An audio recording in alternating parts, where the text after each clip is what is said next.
Episode 53.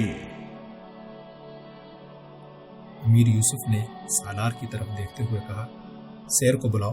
سالار بھاگتا ہوا سیر بن ابو بکر کو بلا لایا۔ امیر یوسف نے سیر کی طرف متوجہ ہو کر کہا، یہ سپاہی سعد بن عبد المنم کے ساتھ تھا۔ معلوم ہوتا ہے کہ یہ میرے پاس کوئی ضروری پیغام لے کر آیا تھا۔ تم فوراً سواروں کے ایک دستے کو حکم دو۔ مجھے اندیشہ ہے کہ ہم ملوک الطوائف کی طرف سے کسی اور سازش کا شکار ہونے والے ہیں۔ ملوک الطوائف کی فوج غائب ہو چکی ہے اور مجھے یقین ہے کہ آج کے بعد ہم شیروں اور لومڑیوں کو ایک محاذ پر جمع کرنے کی غلطی نہیں کریں گے۔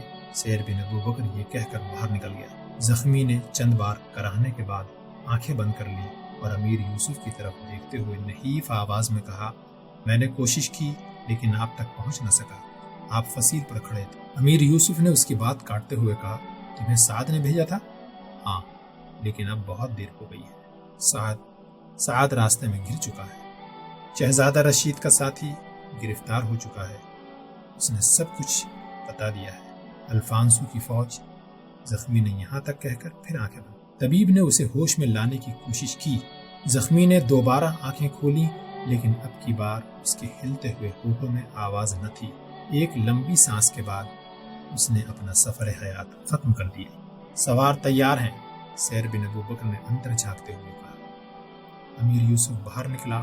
پڑاؤ کے ایک سرے پر سواروں کا ایک دستہ تیار کھڑا تھا، لیکن سیر نے اچانک شمال کی طرف اشارہ کرتے ہوئے کہا، دیکھیے اس طرف سے سواروں کی ایک ٹولی آ رہی ہے۔ یہ سعد کے دستے کے آدمی معلوم ہوتے ہیں۔ امیر یوسف ایک لمحے کے لیے رکا اور پھر تیزی سے قدم اٹھاتا ہوا اس طرف بڑھا۔ فوج کے چند اور افسر اس کے پیچھے ہو لیے۔ سوار امیر یوسف کے قریب پہنچ کر گھوڑے سے اتر پڑا۔ الماس نے ایک زخمی کو اپنے آگے بٹھا رکھا تھا۔ یہ سعد تھا۔ اس کی ذرا خون میں ڈوبی ہوئی تھی۔ وہ بے ہوش تھا اور مستقل تک پہنچتے پہنچتے اس کے ساتھیوں میں سے کسی کو اس بات کا یقین نہ تھا کہ وہ زندہ ہے، لیکن میمونہ کے دل کی گہرائیوں سے ابھی تک یہ صدا نکل رہی تھی، یہ زندہ ہے، میرا شوہر زندہ ہے۔ سعد کو گھوڑے سے اتار کر پاس ہی ایک خیمے کے اندر پہنچا دیا گیا۔ پیٹھ میں تیر پیوست ہونے کے باعث اسے منہ کے بل بستر پر لٹا دیا گیا۔ میمونہ اپنے گرد و پیش سے بے پرواہ بستر کے قریب کھڑی ٹکٹکی باندھ کر اپنے شوہر کی طرف دیکھ رہی تھی۔ امیر یوسف نے جھک کر سعد کی نبض دیکھی اور پھر بستر کے گرد جمع ہونے والے آدمیوں کی طرف ہاتھ سے اشارہ کیا۔ آن کی آن میں خیمہ خالی ہو گیا، لیکن الماس، میمونہ اور سعد کا نائب اپنی جگہ سے نہ ہلے۔ امیر یوسف پہلی بار میمونہ کی طرف متوجہ ہوا۔ آپ کون ہیں؟ اس نے پوچھا، لیکن میمونہ کا دل اور دماغ کہیں اور تھا۔ اس کی خاموشی پر الماس نے بربری زبان میں جواب دیا، یہ سعد کی بیوی ہیں۔ احمد بھاگتا ہوا خیمے میں داخل ہوا۔ بھائی کی یہ حالت دیکھتے ہی اس پر تھوڑی دیر کے لیے سکتہ طاری ہو گیا۔ سیر بن ابو بکر دو طبیبوں کے ساتھ، جن میں سے ایک اسی دن اشبیلیہ کی فوج چھوڑ کر آیا تھا، خیمے کے اندر داخل ہوا۔ امیر یوسف نے طبیبوں کی طرف متوجہ ہو کر کہا، اگر آپ اس نوجوان کی جان بچا سکیں تو میں یہ سمجھوں گا کہ آج ہم نے ایک اور قلعہ فتح کر لیا ہے۔ اشبیلیہ کے طبیب نے سعد کے نبض پر دیکھنے کے بعد کہا، ہم کوشش کریں گے، آپ دعا کریں اور ان سب کو حکم دیں کہ وہ یہاں سے تشریف لے جائیں۔ احمد اور میمونہ کے سوا باقی سب خیمے سے باہر نکل آئے۔ امیر یوسف نے دروازے سے مڑ کر دیکھتے ہوئے کہا، احمد تم بھی آ جاؤ بیٹی، آؤ بہن۔ احمد نے بھررائی ہوئی آواز میں کہا اور میمونہ آہستہ آہستہ قدم اٹھاتی ہوئی خیمے سے باہر آ گئی۔ خیمے سے باہر فوج کے کئی افسر جمع ہو چکے تھے۔ امیر یوسف نے سعد کے نائب کی طرف متوجہ ہو کر سوال کیا، سعد کیسے زخمی ہوا؟ نائب نے اس کے جواب میں زیاد اور اس کے ساتھی کی گرفتاری سے لے کر آخر تک تمام واقعات سنانے کے بعد ملوک الطوائف کے نام الفانسو کا مراسلہ نکال کر امیر یوسف کے ہاتھ میں دے دیا۔ امیر یوسف نے مراسلہ پڑھنے کے بعد سوال کیا، وہ قیدی کہاں ہیں؟ انہیں ہم قلعے میں چھوڑ آئے ہیں۔ قلعے کی حفاظت کے لیے کتنے آدمی ہیں؟ میں 20 آدمیوں کو وہاں چھوڑ آیا تھا، لیکن میں یہ حکم دے آیا ہوں کہ دوسری چوکیوں سے جو دستے وہاں پہنچیں انہیں اس طرف روانہ کرنے کے بجائے وہیں روک لیا جائے۔ امیر یوسف نے سیر بن ابی بکر کی طرف متوجہ ہو کر کہا، سیر 500 سپاہی فوراً قلعے کی طرف روانہ کر دو اور باقی فوج کو کل صبح کوچ کی تیاری کا حکم دو۔ اچانک میمونہ آگے بڑھ کر امیر یوسف کے سامنے کھڑی ہو گئی۔ نہیں، اس نے کانپتی ہوئی آواز میں کہا، اب آپ اندلس چھوڑ کر نہیں جائیں گے، اب آپ نہیں جا سکتے، آپ قوم کے مجرموں کا یوم حساب ملتوی نہیں کر سکتے۔ ابھی وہ صبح نہیں آئی جس کی امید میں میرا شوہر اپنے خون کا آخری قطرہ بہا چکا ہے۔ اندلس ابھی غلام ہے، ابھی مظلوموں کی داد رسی نہیں ہوئی، ابھی آپ نے اپنی بہنوں اور بیٹیوں کی آنکھوں کے آنسو نہیں پوچھے۔ اگر آپ اندلس کے ملوک الطوائف کے لیے آئے تھے تو زلاقہ کی فتح کے بعد آپ کا کام پورا ہو گیا تھا، لیکن اگر آپ اس ملک میں اسلام کا جھنڈا بلند کرنے آئے ہیں تو آپ کا مقصد ابھی پورا نہیں ہوا۔ اگر آپ چلے گئے تو زلاقہ اور حسن اللیث کے شہیدوں کا خون اور ان شہیدوں کو یاد کرنے والوں کی آہیں اور وہ آنسو سب رائگاں ہو جائیں گے۔ میمونہ کی آنکھ سے آنسو کا سیلاب پھوٹ نکلا۔ امیر یوسف نے آگے بڑھ کر اس کے سر پر ہاتھ رکھتے ہوئے کہا، میری بیٹی، میں تیرے آنسو اور تیرے شوہر کے خون کی قسم کھا کر کہتا ہوں کہ تیرا اندلس آزاد ہوگا۔ زلاقہ اور حسن اللیث کے شہیدوں کی قربانیاں رائگاں نہیں جائیں گی۔ میں نے فوج کو واپس جانے کے لیے نہیں، الفانسو کے مقابلے میں پیش قدمی کے لیے تیاری کا حکم دیا ہے۔ اس مہم سے فارغ ہونے کے بعد میں ان لوگوں کو کبھی فراموش نہیں کروں گا جن کی غداری کے باعث آج حسن اللیث کی دیواروں کے نیچے لاشوں کے ڈھیر لگے ہوئے ہیں۔ اندلس چھوڑنے سے پہلے میں خدا اور اس کے رسول کے باغیوں کی گردنیں ایسے ہاتھوں میں دے جاؤں گا جو فولاد سے زیادہ سخت ہوں گے۔ امیر یوسف بول رہا تھا اور سننے والے یہ محسوس کر رہے تھے کہ ایک پہاڑ کے سینے میں آتشی مواد کروٹیں لے رہا ہے۔ رات کے وقت سعد موت و حیات کی کشمکش میں مبتلا تھا۔ طبیب اس کے متعلق کبھی پر امید اور کبھی مایوس ہو رہے تھے۔ امیر یوسف بے قراری کی حالت میں اپنے خیمے سے باہر ٹہل رہا تھا۔ آج تک اس سے کسی نے اس قدر مغموم اور پریشان نہیں دیکھا تھا۔ میمونہ کے الفاظ اس کے کانوں میں گونج رہے تھے اور اس کے دل کی گہرائیوں سے بار بار یہ دعا نکل رہی تھی، میرے مولا، تیرے رحم کے دریائے بے کنار کی ایک ہلکی سی لہر لاکھوں انسانوں کی کھوئی ہوئی مسکراہٹیں واپس دلا سکتی ہے۔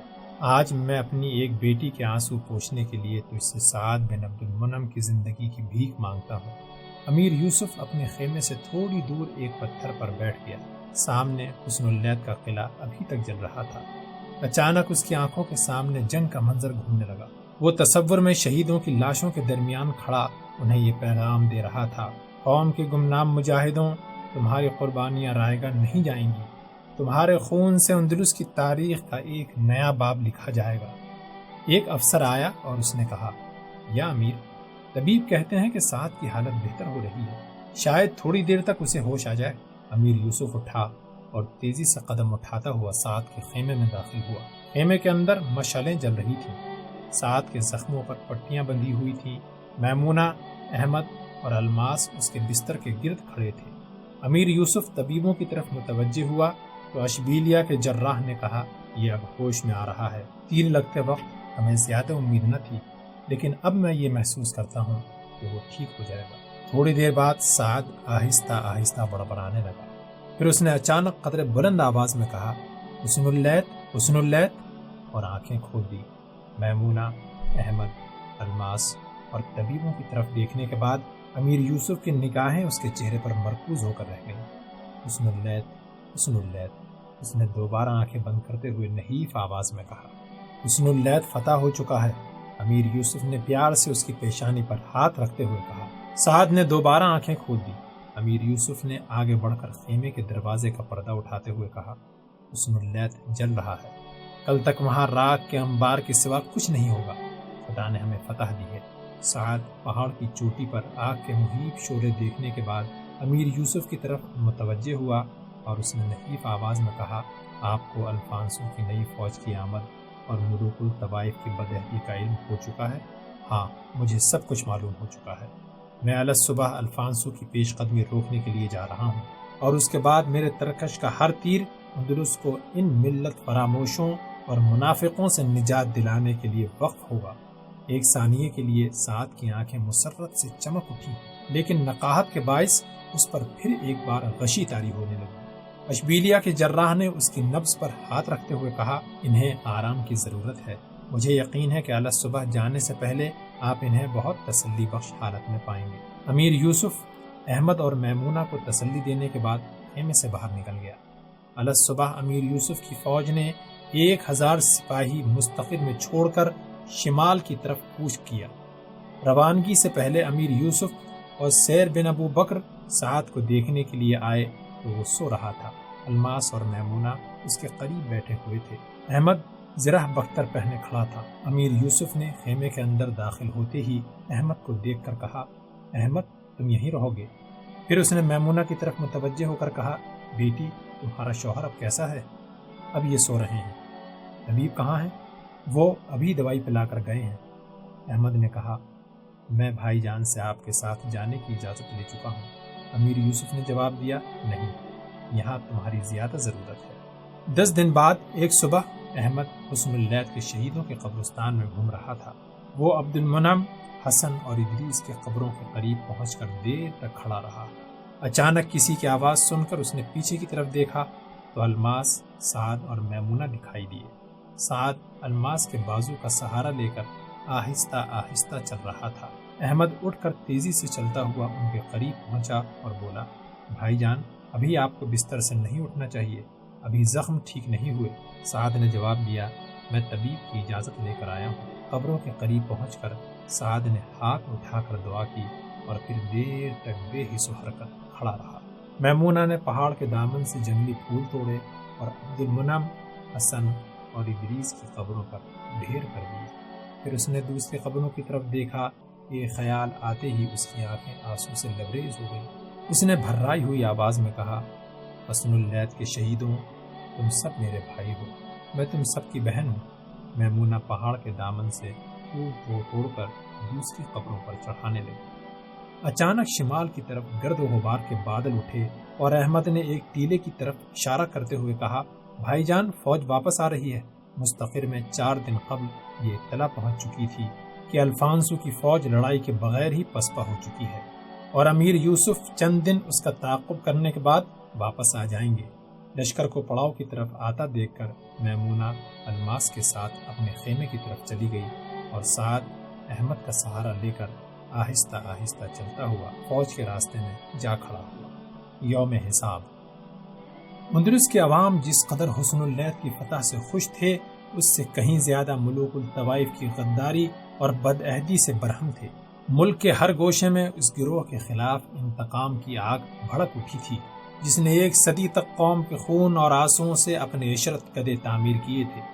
اندلس کی ہر مسجد اور ہر درس گاہ میں علماء کا وہ فتویٰ سنایا جانے لگا جس میں انہوں نے یہ کہا تھا کہ ملوک الطوائف قسطلہ کے نصرانی حکمران کے ساتھ ساز باز کرنے کے بعد اسلام کے بدترین دشمن ثابت ہو چکے ہیں۔ امیر یوسف اب ان کے ساتھ ہر سابقہ عہد و پیما سے آزاد ہیں۔ اب ان کا یہ حق ہی نہیں بلکہ فرض ہے کہ وہ ملوک الطوائف کو بلا تعامل اقتدار سے محروم کر دیں۔ فقہا نے یہ بھی کہا تھا کہ ہم اپنے اس فتوے کے بارے میں خدا کے سامنے جواب دینے کے ذمہ دار ہیں۔ اگر ہم غلط راستے پر ہیں تو عاقبت میں اس کی سزا بھگتیں گے۔ ہمیں یقین ہے کہ اگر آپ نے اندلس کو ان بادشاہوں کے اقتدار سے نجات نہ دلائی تو یہ ملک کو کفار کے حوالے کر دیں گے اور اس صورت میں آپ خدا کے سامنے جواب دہ ہوں گے۔ اس کے علاوہ ایک اور فتوے میں علماء نے قریباً تمام حکمرانوں پر طرح طرح کے الزامات عائد کیے تھے۔ اس فتوے میں معتمد کے ساتھ رمیکیا کا تذکرہ بھی کیا گیا تھا اور اس کے متعلق یہ کہا گیا تھا کہ اس نے اپنے شوہر کو عیش و عشرت اور شراب خوری میں مبتلا کر رکھا ہے اور اشبیلیہ میں فسق و فجور کا جو سیلاب امڑ رہا ہے اس کی ایک بڑی وجہ ملکہ رمیکیا ہے۔ جہاں تک اندلس کی عوام کا تعلق تھا، انہیں بیدار کرنے کے لیے اب ان فتووں کی ضرورت نہ تھی۔ حسن اللیث کے شہیدوں کا خون اور ملوک الطوائف کی غداری کا ناقابل تردید ثبوت انہیں جھنجھوڑنے کے لیے کافی تھا۔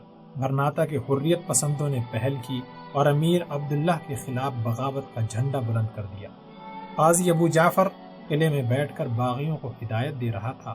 عبداللہ نے الفانسو سے مدد ملنے کی امید پر باغیوں کو سختی کے ساتھ دبانا شروع کر دیا۔ حریت پسند امیر عبداللہ کے ایک بااثر وزیر معامل کی قیادت میں غرناطہ سے راتوں رات فرار ہوئے اور انہوں نے لوشا پر قبضہ کر کے امیر یوسف کی حکومت کا اعلان کر دیا۔ امیر عبداللہ نے فوج بھیج کر معامل اور اس کے ساتھیوں کو، جن میں غرناطہ کے نہایت بااثر علماء شامل تھے، گرفتار کر لیا۔ ان لوگوں کو غرناطہ لا کر بازاروں میں پابزنجیر پھرایا گیا۔ اس عرصے میں امیر یوسف الفانسو کے لشکر کو پسپا کرنے کے بعد قلعہ اللیث کے قریب اپنے مستقر میں پہنچ چکا تھا۔ اس نے غرناطہ کے حالات سے باخبر ہوتے ہی فوج کے چند دستوں کے ساتھ غرناطہ کی طرف پیش قدمی کی۔ اس کے ساتھ ہی عبداللہ کو یہ پیغام بھیج دیا کہ الفانسو کی فوج اب تمہاری مدد کے لیے نہیں آئے گی، میں اسے قسطلہ کے حدود تک پہنچا کر واپس آ رہا ہوں، اب تمہارا یوم حساب دور نہیں، اس لیے بہتر ہے کہ تم اپنے گناہوں کے بوجھ میں اضافہ نہ کرو اور مامل اور اس کے ساتھیوں کو فوراً رہا کر دو۔ عبداللہ نے کچھ اپنی ماں کے سمجھانے پر اور کچھ الفانسو کی طرف سے مایوس ہو کر قیدیوں کو رہا کر دیا اور امیر یوسف کے پاس اپنے ایلچی کو یہ پیغام دے کر بھیجا کہ آپ کو میرے متعلق کوئی غلط فہمی ہو گئی ہے، اس لیے میں ذاتی طور پر آپ کی خدمت میں حاضر ہو کر اپنی صفائی پیش کرنا چاہتا ہوں۔ امیر یوسف نے غرناطہ سے 8 میل دور ڈیرے ڈال دیے۔ عبداللہ پیش قیمت تحائف لے کر اس کی خدمت میں حاضر ہوا۔ اس نے اپنے آپ کو بے گناہ ثابت کرنے کی کوشش کی تو امیر یوسف کے حکم سے اس کے سامنے 2 قیدی پیش کیے گئے، ایک زیاد تھا اور دوسرا غرناطہ کا بادشاہ تھا۔ امیر یوسف نے عبداللہ سے سوال کیا، تم ان کو جانتے ہو؟ عبداللہ نے اپنی بدحواسی پر قابو پانے کی کوشش کرتے ہوئے جواب دیا، نہیں، میں نہیں جانتا یہ کون ہے۔ امیر یوسف غرناطہ کے قیدی کی طرف متوجہ ہوا، تم اسے جانتے ہو؟ قیدی نے جواب دیا، ہاں، میں انہیں کیسے بھول سکتا ہوں۔